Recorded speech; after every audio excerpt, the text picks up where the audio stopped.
Hey there, everybody. Welcome to our NCIS Season 19, Episode 2 review. And is your heart just like thumping and like beating a little bit faster after that? This episode was so good. I really like the premiere, but this episode was really tight.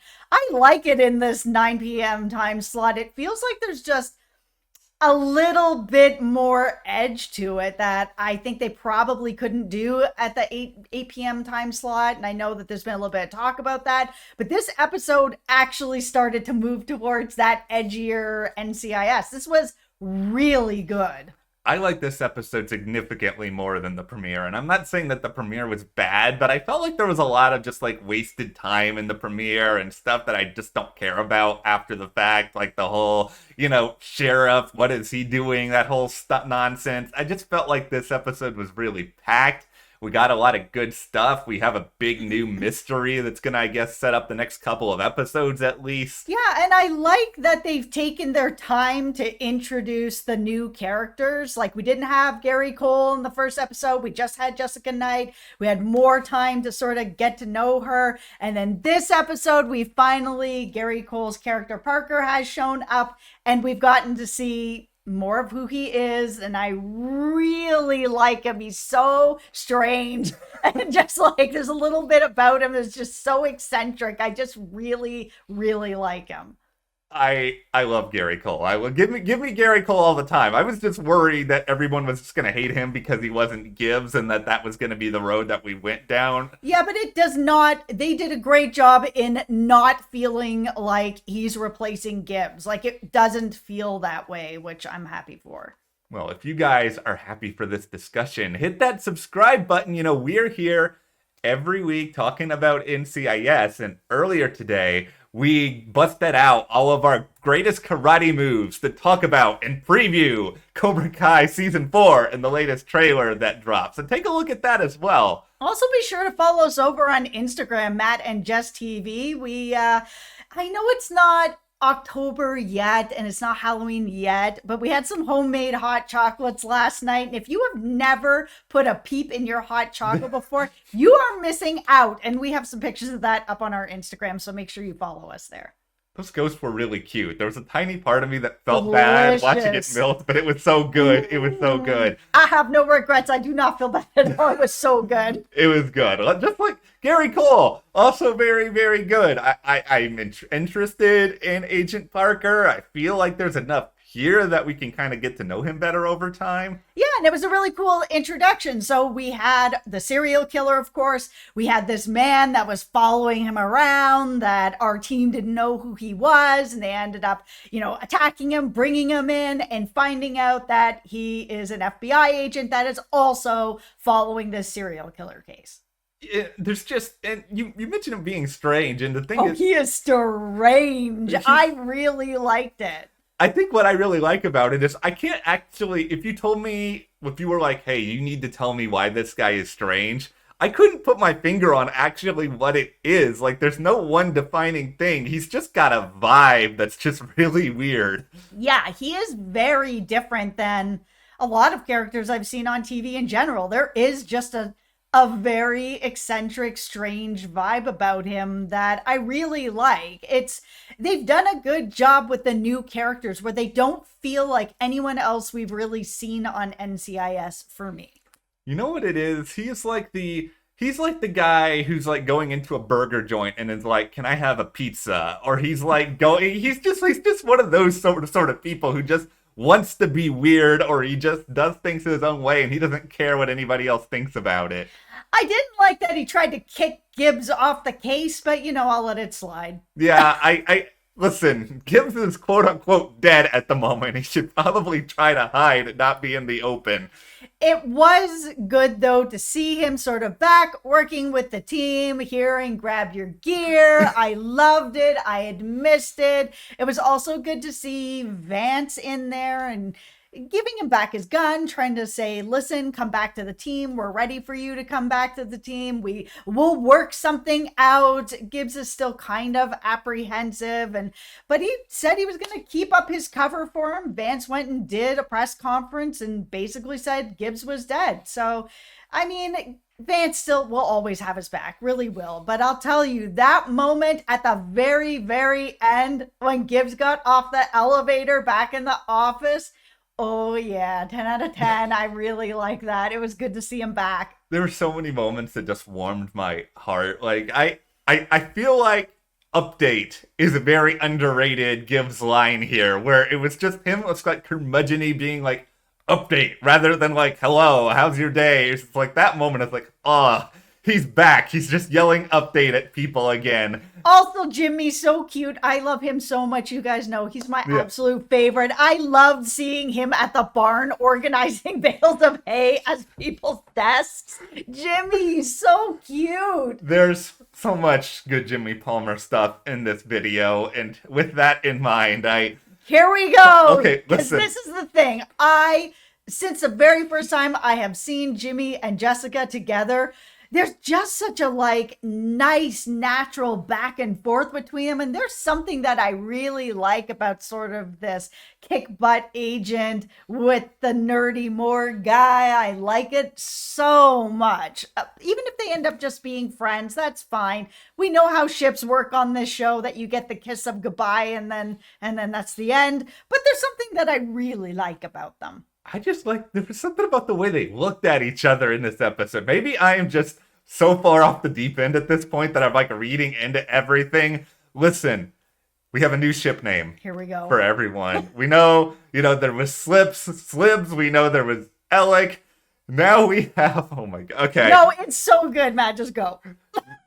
Knight in Shining Palmer, everyone. I know it's a little bit long, but you know what? No, I love it. They can be our knight in Shining Palmer. They can save all of our broken Slibs and Alec hearts. And I know, okay, listen. We did some research on this because we were earlier, didn't they at one point say that Jessica Knight was married? And this is the thing.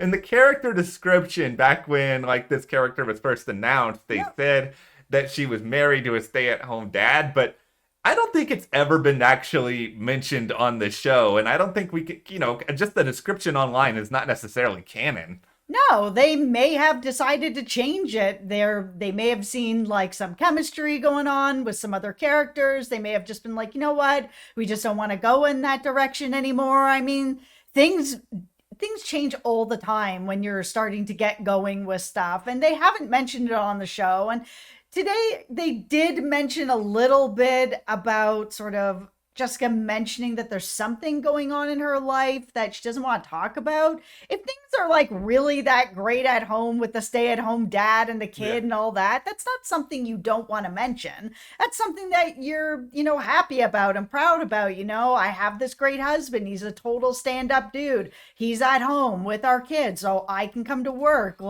aces all around. But there's no mention. Yeah.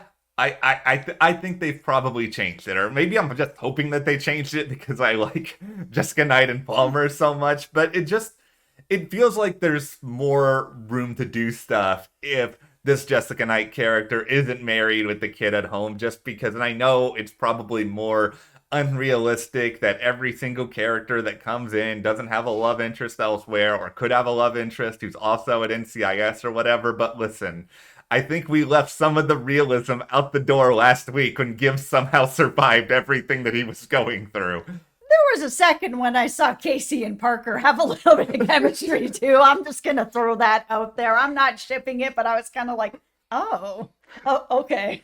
Maybe Gary Cole just has some chemistry with everyone. Yeah, he might be like a James Spader where just as an actor, I mean, James Spader has chemistry with a floor lamp. Yeah. Anything that he's in a scene with, it's just hello. I noticed that. I'm not going to lie. I noticed it too with Casey. Yeah. It was there, and it was kind of interesting. Speaking of chemistry that may or may not be there, what a journey we went on with Fornell in this episode as well, which I was so happy to see him back, just first and foremost. I was really happy to see him back until that conversation in the car with Gibbs, where it feels like Fornell is kind of pushing Gibbs out the door, where he was kind of having this conversation that's maybe it's time, you can move forward, look at your team just took down this guy. Without you, I'm just stop it. Stop, shut up, stop talking. I don't want to hear this because I know where this is going. However, it was still really good to see him back. I love seeing him back. I'm going to just sort of write out parts of that conversation in my head, or maybe Fornell just actually wants him to join his secret PI service so that they can go and do a spinoff somewhere. Okay, that's probably not Hell happening. yeah, I would so watch that. Yeah, the Gibbs Fornell out. Fornell all of a sudden so into Marcie, like just completely kind of just out of the blue. I mean, I guess he hasn't really had a chance to be into Marcie before, but still. Yeah, and I really liked that because it did show us, last time we saw Tobias, he was not doing well, obviously, with everything that had been going on. So to see that little bit of fire back in him again and just see him sort of bouncing back, it was really nice. And later when Marcie mentioned, oh, me and Toby went for a coffee, I was like, I really like that. Even if it doesn't turn into anything and it seems like she's gone now, that it was just nice that he's starting to feel a bit back to himself. All right, NCIS. We need to also, of course, mention your thing where Fornell refers to her first as Mindy before calling her It's like, okay, listen, guys, we get it that, Pam Dawber's married to Mara Carmen. We get it that she was on Mork and Min. Is the rest of this season just going to be are required to have a Pam Dawber Easter egg in every single episode? I was not crazy about you guys know I'm a Slibs shipper here. I was not crazy about all the oh, Gibbs, you're acting so jealous. You are so jealous. I've never seen you act jealous before, which is not true. But just the same, I was just like, it's too much. Like the last episode and this episode, they've just been pushing it so hard. Yeah. And I remember last spring, Pam was doing some interviews, and I think she even said that one of the reasons she was excited for this role was so that she wouldn't be a Gibbs love interest. Because I think that, everybody would just sort of shoehorn her into that for obvious reasons. Yeah. So it was very exciting about the idea of having her come on and just be a friend, be a colleague, be someone that, he's getting to know, and not have it just every woman that's going to come on just be a love interest. Let's move away from that. But these 2 episodes has been too much of a push on that. If they wanted her to be a love interest, they needed to take a bit more of a slow ride here. Yeah, and it sounds as though Marcie's probably going to be gone for a while. I mean, I don't think they would have written this ending any other way. I hope we do see her again at some point, though. All right, now we have to talk about the part of the episode that I was getting really I don't like this, was the stuff with Nick. And I understand that he's the type of guy that is going to shut down and he's going to bottle up his feelings. That is the way that he is. That is the way that he was. But we've been on a journey with him where he has grown so much as a character and just so much as a person on the show where, Ellie didn't do everything right. But the one thing she did do right is that she did push Nick out of his comfort zone to really kind of dig a bit deeper and get away from this whole I'm going to love him and leave him type thing. That I understand that he's regressed a little bit, but the minute that he said, I think it was something like Ellie who, I was like, no, man, no. Come on. I'm hoping that he's just acting out of anger and just frustration right now. And eventually he'll be like, you know what?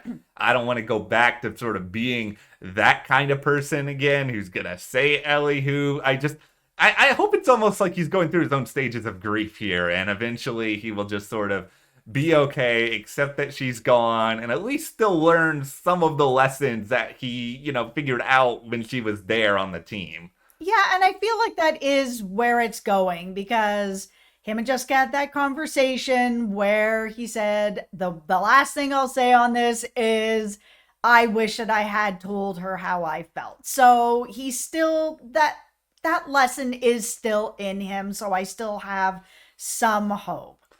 All right. It was just hard to hear Ellie who. I was like, Nick, come on. I know.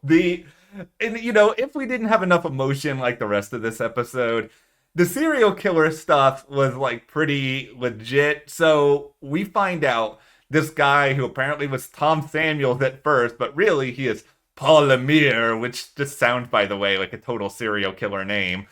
he is apparently like contracted to do these killings by some Mm. organization called Navis Ventures, or however else Jessica Knight wanted to pronounce it as. Yeah, we'll call it Navis. I guess Navis is going to be the organization we look into these next couple of episodes, even though this Paul guy like somehow managed to escape interrogation. Yeah, that scene was really intense. Like watching him run through the offices and grab Casey like that. And, yeah, Gibbs came in and took him out and all that. It was really intense. This episode was quite intense. I thought it was going to end in an even more intense way because I think it was only like 2 or 3 minutes left when Gibbs showed up and shot him. I thought that we were gonna see Casey like kidnapped, and episode 3 was gonna be all about like, oh, we gotta try to find her, and it was gonna go like really. And I'm glad that didn't happen. I don't need to see Casey kidnapped for an entire episode. No, I didn't think kidnap, but I did think that he was actually going to hurt her because we are, like I said, in this 9 o'clock slot now where they can do a little bit darker, edgier stuff. And I thought maybe he not going to kill her, but actually was going to hurt her. Whatever they have planned for these couple of episodes coming up, like, CBS is being like really hush hush about this sort of stuff because typically they'll release like photos or synopses like a week or two in advance, and it's kind of weird. I don't know where this is going. I'm nervous. Yeah, I'm not sure. I think in general I'm just gonna be nervous until we find out what's going on with Mark Harmon, to be honest. Yeah, I agree. All right, well, what did you guys think about NCIS season 19 episode 3? Are you Team Knight in Shining Palmer? Okay. Join so our good. team. Let us know. Hit that subscribe button. Thank you guys for watching. We'll see you here next time.